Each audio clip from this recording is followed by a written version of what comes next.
Hey everybody, Jake here from Bearded Gear, and I have an exciting first impressions to do for you today. This is one of my California Custom Knife Show pickups, and I showed it off a little bit in my announcement, I guess you'd call it, of the knives that I got there. I did a video just showing what I picked up there, and so this will be my proper first impressions of it. This is, of course, the Microtech Stitch. It is a Borka design, and it is an automatic version of a knife that Borka makes customs of, and so this is kind of a production automatic version of his Stitch design. And this knife has been around for a good few years now. I think they started making these around 2017, if I'm not mistaken. I actually just saw a friend of mine posted on Instagram today that he just picked one up early from, I think it's like number 150 something, and that one was in 3V blade steel, which is pretty rad. This one is in M390. It's serial number 5095. So 5,095 of these at least have been made, and I know the guy who got 5,096. So there's at least that many. But yeah, this one's in M390. I believe I've seen them as well in XHP and in LMAX, and so there's been a few different blade steels over time, but all the same design and components otherwise. So I have wanted one of these for a long time. I first started seeing these on Instagram when I started knife hobbying on Instagram, if that's a thing that makes any sense, and I just always thought they were really, really cool. And at first they were way above my price range, and then I've gotten to the point where for a while I've been comfortable spending about this much on knives. I've done it repeatedly for some time now, but they can be a little bit hard to get. Every now and then I'll see like a drop from one of the retailers where they'll get some, and it seems like they always sell out real quick, and then they don't seem to pop up all that much on the secondary compared to a lot of other Microtech models, and it's not like they haven't made any of them. This one's over 5,000, so I don't know. It seems to be a knife that a lot of people really dig and end up getting and holding on to. I have several friends who own them and have always spoken very highly of them, and I've known several people who've said that it's their favorite Microtech, period. So I really felt like I needed to get one after wanting one for so long. So when they had them at California Custom Knife Show, it was a knife that I had already kind of told myself before getting there, if Microtech has those at the table, probably going to buy one. So I did, and it was kind of a funny, interesting story. I was walking through the show, and I'd been to a couple of tables before Microtech, and then made my way over there, and I saw that they had them, and I was talking to Jason McCoy, which if you know Microtech, you probably know who he is, but he's just a super nice dude, but jacked, and I'm talking to him for a couple of minutes. I handled a couple of things, and I really wanted to get the new I'm going to try to say this right, Troodon. Mostly because, spoiler alert, if I ever do get one, I will be calling that knife the Chodon, because it's just a stubby Troodon. And so, you're welcome for that joke. Tell him I sent you. No, I really wanted to get one of those so I could make that joke on YouTube, but I'm having to make it with my Stitch, because they had one there to handle, but they didn't have any available to purchase yet. So I didn't get a Chodon, but they had these on the table, and I asked him how many he had, because I knew there were some other things at the show I wanted to check out, and I didn't want to just buy the first thing that I wanted, because I didn't want to regret it, frankly, and find something else that I wanted more but didn't have the cash because I already spent it. So he said they had 2 left, and I was like, all right, I'm going to make a quick circle, and I'll come back. And then I ended up meeting a buddy who had his own table there and makes kitchen knives. And I feel really bad, I don't remember the name of his company now. Anyways, I was there with my buddy Nick from Niche Designs. We're both talking to this guy, and I mentioned that I was thinking about walking back over to the Microtech table and grabbing a Stitch real quick, because they only had a couple left. And he was like, you can't buy a Stitch, we're in California. And I was like, first of all, I buy autos a lot. They're legal to own in California. You're just not supposed to carry them. So a good amount of the retailers will ship them to you. You just have to know the laws and not be an idiot when it gets to you, but they'll sell them. So Microtech was selling them. So not a big deal, right? In my head. And so he was like, dude, I've wanted a Stitch for years, but I've never been able to get one because the one retailer he goes to in person here in California won't sell it to him because he's not law enforcement. And so I was like, well, now's your chance. They said they have 2 left, so let's walk over there. So he grabs his wallet and beelines over there, and I followed him back over. And so I get to the table when he's already there, and he's talking to Jason, and Jason's wife was helping as well, and we got the last 2. And it was cool because he was like stoked that he got one, and it made me more excited to get one because he's been wanting one for a long time as well, and it just felt like cool that we got him. And he's the one who got serial number 5096, so that's why I know that knife exists.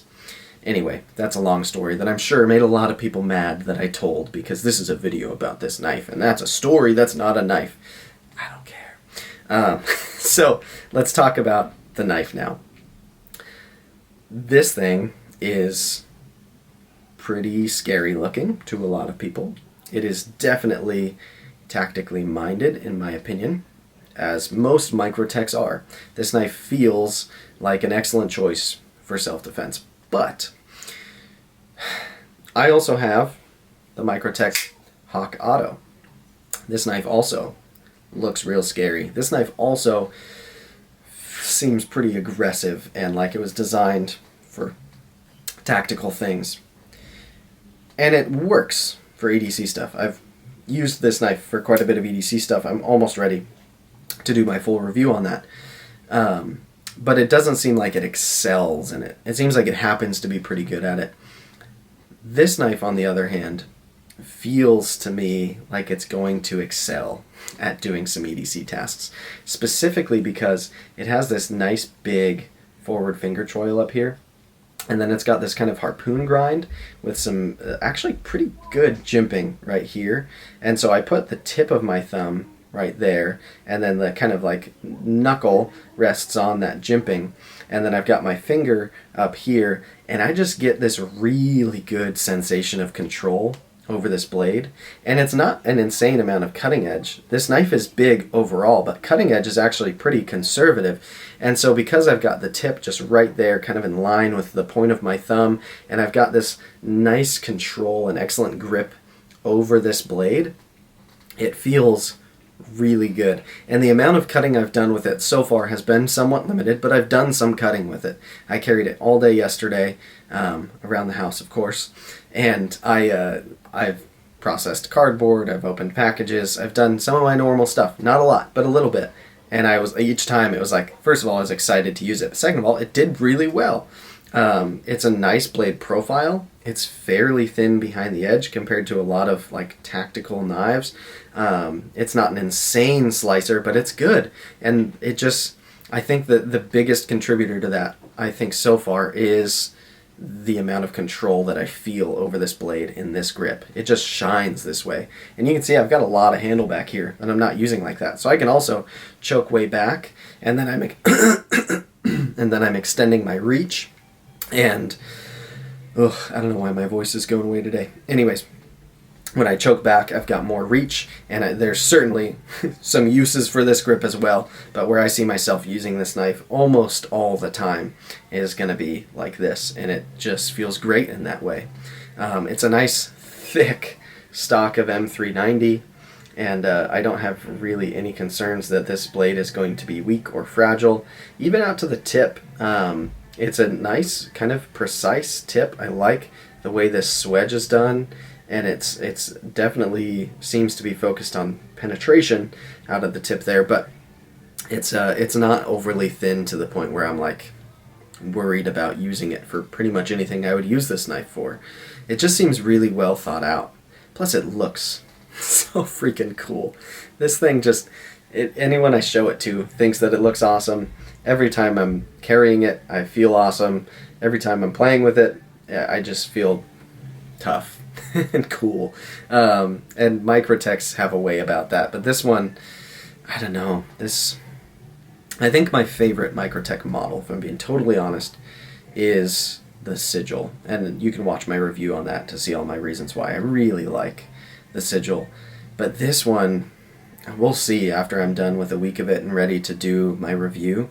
this might become my new favorite Microtech, because goodness, it's just, it feels like what Microtech is trying to do, but in a way that works for me. Microtech makes a lot of knives that I think are very cool, and I get why people love them. But for me, and the way I use knives and the things I appreciate about knives, they don't usually check all my boxes like a lot of more normal folders do. Part of why I liked the sigil so much was because it seemed like it kind of broke a lot of Microtech's rules. It was less ultra tactical and like scary, and it was like a frame lock that wasn't auto, and it did a lot of things that I loved. This kind of does a lot of the things that I love. It just happens to also still look murdery and terrifying like a lot of Microtechs do, and it's still an auto, and it slams out, and it's got like the coolness and seems to have the utility and the function for me that I look for. So I'm excited to see how I end up on this one. But so far, it's been carrying fairly good for being this big. It is a large knife. It is not thin. It is not light. It's not like insanely heavy, but this is a heavy knife. It's heavier than the Hawk Auto. I can definitely tell, holding them side by side, that the Hawk Auto is a little bit lighter. But they're similar in size, and they carry fairly similar. Neither of them are small. Neither of them are dainty little knives, and neither of them are trying to be. So yeah, I would love one day to see Microtech do a production stitch like this, but not an auto, a manual that I could use this hole to deploy, because the fact that they put this hole on it is a little bit funny to me. There's literally no use for it. There's nothing you can do with that hole because it's an auto. So you can't deploy the knife with it. It's not like it helps you in closing the knife. It's just like a hole that's there. And so I would love it if there was a manual one that I could middle finger flick. But one can dream, right? So I guess that'll kind of be my first impressions. I'll have a lot to say, I'm sure, in my full review of this knife.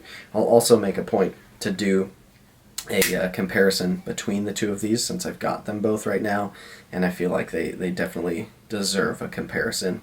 Both awesome knives, frankly. But yeah, I don't know. Maybe I'll end up loving both of these enough to keep them long term. Maybe I'll decide between the two of them and sell one at the end of the day. But maybe it's because this one is like a week newer than that one. But this one excites me a little bit extra today as I'm filming this. The Stitch is a really, really cool knife, and I'm stoked I was able to pick one up. So, thank you guys for checking it out with me. There will be plenty more to come. I will have my full review on this, and I'll go more in depth at that time. But this is a fun one. So, there you have it. The Microtech Stitch Auto. Thanks, guys.